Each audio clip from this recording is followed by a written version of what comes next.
रामकृष्ण हरी. आता आम्ही मर्याई मंदिर मानखुर्द हायवेचं जे आहे टेलिकॉम कुठली कंपनी नाही आग्रवाडी गाव. हां हां आग्रवाडी गाव.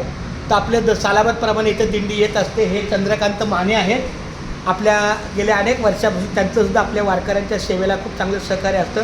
पण आमच्या लक्षामध्ये नोंदीमध्ये प्रामुख्याने यशवंत पाटील त्यांच्याच नावाचं आणि त्यांच्याशीच पत्रव्यवहार पोस्टानं पत्र वगैरे इथेच येतं. त्यामुळं आमचा यशवंत पाटील यांना तुम्ही सांगा, मी पण सांगतो. पण खूप छान धन्यवाद. त्यांच्या नियमाप्रमाणे जोपर्यंत त्या कॅलेंडरला त्याची नोंद होत नाही तोपर्यंत आम्हाला माहीत नाही असं म्हणजे तर ते बरोबर तुमच्या कॅलेंडरला तशी नोंद करा की 8 तारखेला 50-60 वारकरी आहेत आणि आपलं दुपारचं भोजन आहे, जेवण आहे, अन्नदान आहे. जे तुम्ही काय कराल ते या ठिकाणी खूप छान. पावली रामकृष्ण हरी बोला. रामकृष्ण हरी. तुमचं नाव काय? विजय आडनाव वायंगणकर. अरे वा वा. विजय वायंगणकर माऊली पण आपल्याला भेटले. खूप छान माऊली.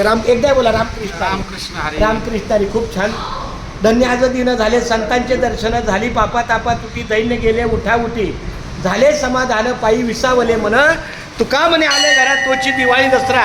माझ्या बारक्या भावाच्या सहकार्यामुळे आम्ही आज येतोय, सगळ्या जाहिराती देतो. हे फार महत्त्वाचं आहे. धन्यवाद धन्यवाद धन्यवाद.